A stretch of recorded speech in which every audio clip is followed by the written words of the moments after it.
Hello dear students, welcome to my YouTube channel Anant Gyan by सज्जन। इस channel में मैं आपका हार्दिक स्वागत करती हूँ। यदि आप इस चैनल पे नए हैं तो प्लीज़ इसे सब्सक्राइब कर लीजिए और लाइक शेयर करना ना भूलें। मैं आज आपको विशेषण के बारे में व्याख्या करूँगी। इसकी परिभाषा है, जो शब्द भेद संज्ञा और सर्वनाम की विशेषता बताते हैं उन्हें विशेषण कहते हैं।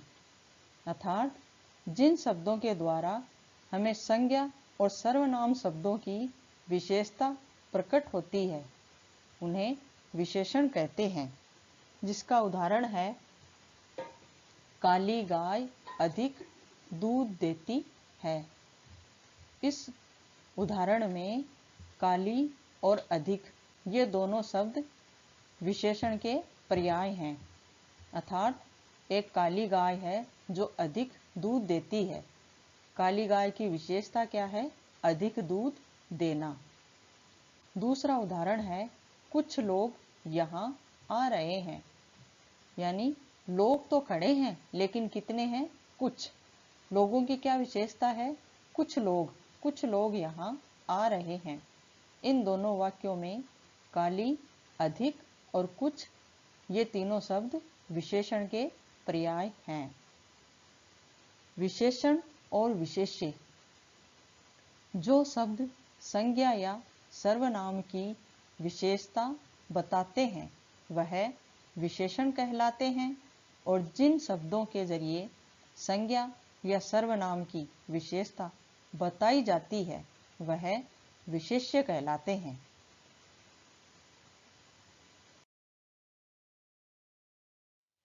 इसके उदाहरण हैं, गायिका के मधुर स्वर ने सभी का मन मोह लिया। अर्थात एक गायिका है लेकिन उसकी विशेषता क्या है? मधुर स्वर। इसमें मधुर उसकी विशेषता है, अर्थात यह शब्द विशेषण का हुआ। लेकिन क्या है मधुर? स्वर। विशेषण की विशेषता बताने वाला शब्द, अर्थात मधुरता की विशेषता क्या है? स्वर। स्वर शब्द है विशेष्य। दूसरा उदाहरण है, मुझे मीठी चटनी पसंद है। चटनी की क्या विशेषता है? मीठी। लेकिन चटनी विशेष्य है, इसलिए मीठी चटनी पसंद है। विशेषण के भेद। अर्थ की दृष्टि से विशेषण के 4 भेद माने गए हैं। पहला भेद है गुणवाचक विशेषण। दूसरा है संख्यावाचक विशेषण। तीसरा है परिमाणवाचक विशेषण। चौथा है सार्वनामिक विशेषण। अब हम यहाँ प्रथम भेद की व्याख्या करेंगे। पहला भेद है गुणवाचक विशेषण, जिसकी परिभाषा इस प्रकार है, जो विशेषण शब्द संज्ञा या सर्वनाम के गुण, आकार, रंग, दशा, स्थान तथा काल का बोध कराते हैं उन्हें गुणवाचक विशेषण कहते हैं। जिसके उदाहरण हैं, गुण दोष। इसमें बहुत से उदाहरण आते हैं, जैसे अच्छा, बुरा, सरल, कुटिल, चतुर आदि। दूसरा शब्द है आकार। आकार में लंबा, छोटा, ऊंचा, नीचा आदि ये शब्द गुणवाचक विशेषण की विशेषता बताते हैं। तीसरा है रंग। काला, पीला, लाल, सफ़ेद, नीला आदि। चौथा है स्वाद। स्वाद कैसा? खट्टा, मीठा, कड़वा, नमकीन, कसेला। और स्थान, जैसे ग्रामीण, शहरी, विदेश, देश आदि। और काल, काल में आते हैं प्राचीन, नवीन आदि। आदि शब्द गुणवाचक विशेषण की विशेषता प्रदर्शित करते हैं।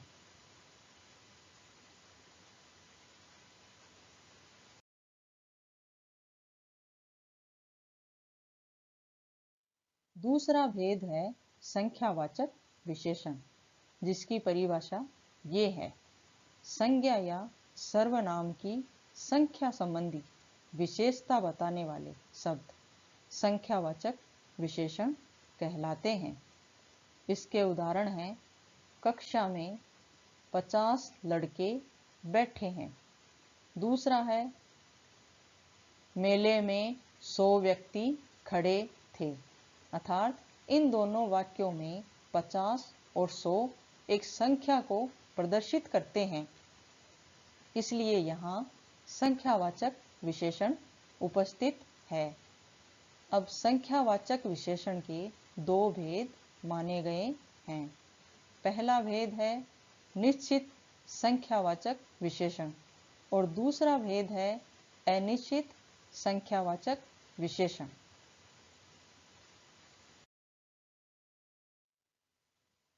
संख्यावाचक विशेषण के पहले भेद की परिभाषा इस प्रकार है: जहां विशेषण की निश्चित संख्या का बोध होता है, वहां निश्चित संख्यावाचक विशेषण उपस्थित होता है।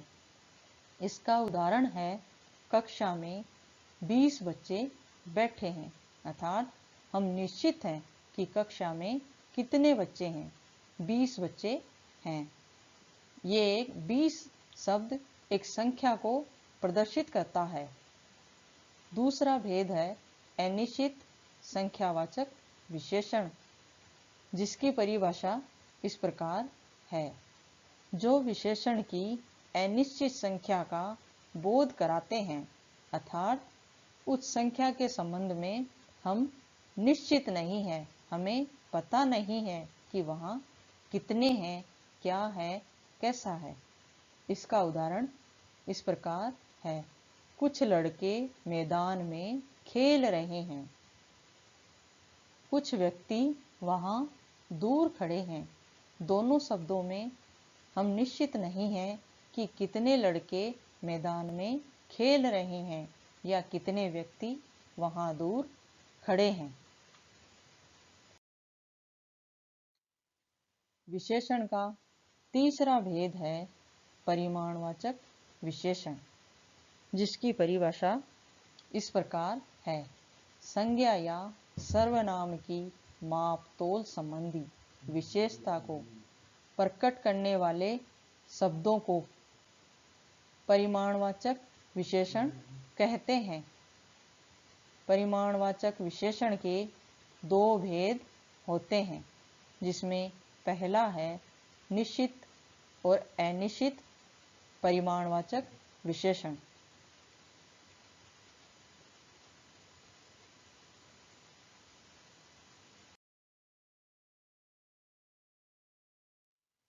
पहला भेद है निश्चित परिमाणवाचक विशेषण, जिसकी परिभाषा ये है: जो संज्ञा या सर्वनाम के निश्चित परिमाण का बोध कराते हैं, उन शब्दों को निश्चित परिमाणवाचक विशेषण कहते हैं।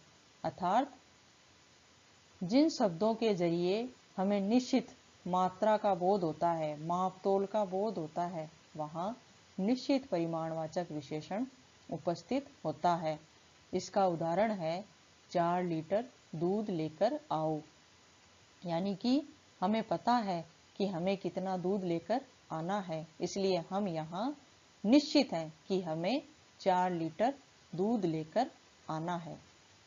दूसरा भेद है अनिश्चित परिमाणवाचक विशेषण, जिसकी परिभाषा इस प्रकार है: जिन शब्दों के द्वारा विशेषण के द्वारा संज्ञा या सर्वनाम की अनिश्चित परिमाण का बोध होता है, वहाँ अनिश्चित परिमाणवाचक विशेषण प्रदर्शित होता है। इसका उदाहरण है वह ढेर सारा मक्खन खा गया। अर्थात हम निश्चित नहीं हैं कि उसने कितनी मात्रा में मक्खन खाया है, परंतु हमें ये पता है कि वह ढेर सारा मक्खन खा गया। विशेषण का चौथा भेद है सार्वनामिक विशेषण, जिसकी परिभाषा इस प्रकार है।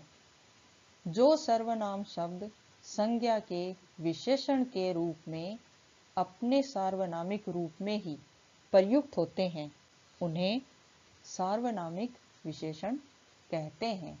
इसका उदाहरण है वह पुस्तक अच्छी है, अर्थात पुस्तक एक संज्ञा शब्द है लेकिन उसकी विशेषता क्या है? अच्छी है। पुस्तक अच्छी है, इस शब्द में सार्वनामिक विशेषण प्रदर्शित होता है। सार्वनामिक विशेषण के 4 भेद माने गए हैं। पहला भेद है निश्चयवाचक सर्वनाम विशेषण। दूसरा भेद है अनिश्चयवाचक सार्वनामिक विशेषण। तीसरा भेद है प्रश्नवाचक सार्वनामिक विशेषण। चौथा भेद है संबंधवाचक सार्वनामिक विशेषण। सार्वनामिक विशेषण के प्रथम भेद की व्याख्या इस प्रकार है। जिन शब्दों से संज्ञा या सर्वनाम की निश्चितता का बोध होता है वहाँ निश्चयवाचक सार्वनामिक विशेषण प्रकट होता है। इसका उदाहरण है उस व्यक्ति को बुलाइए, अर्थात उस शब्द में निश्चयवाचक सर्वनाम प्रकट होता है। दूसरा भेद है अनिश्चयवाचक सार्वनामिक विशेषण, जिसकी परिभाषा इस प्रकार है। जिन शब्दों से संज्ञा या सर्वनाम की अनिश्चितता का बोध होता है वहाँ अनिश्चयवाचक सर्वनाम विशेषण की प्रस्तुति होती है।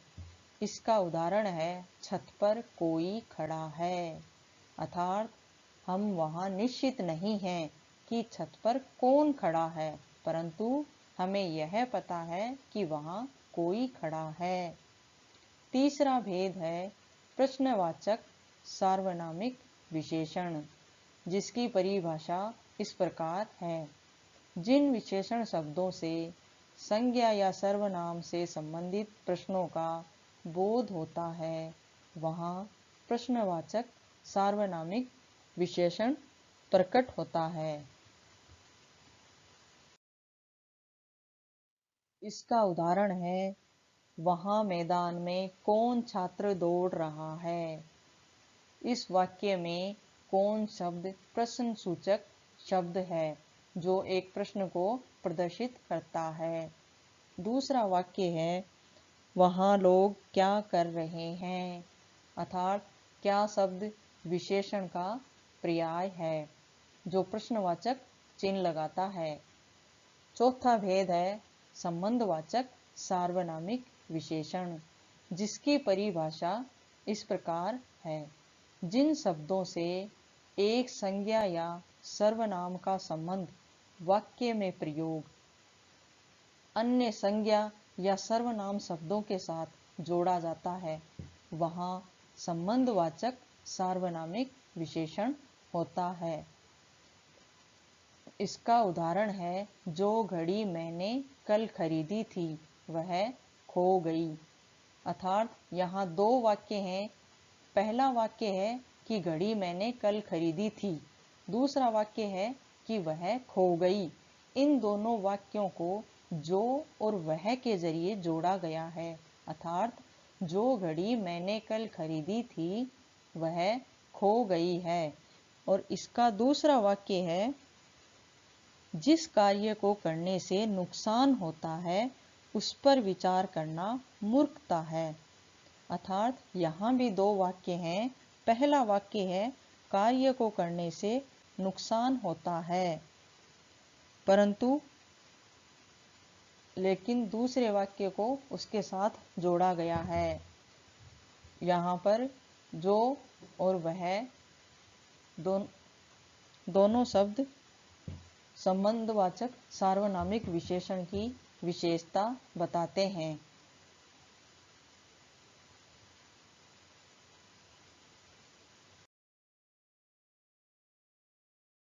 Thanks for watching this video and please like, share this video and subscribe and press the bell icon to get latest video. धन्यवाद।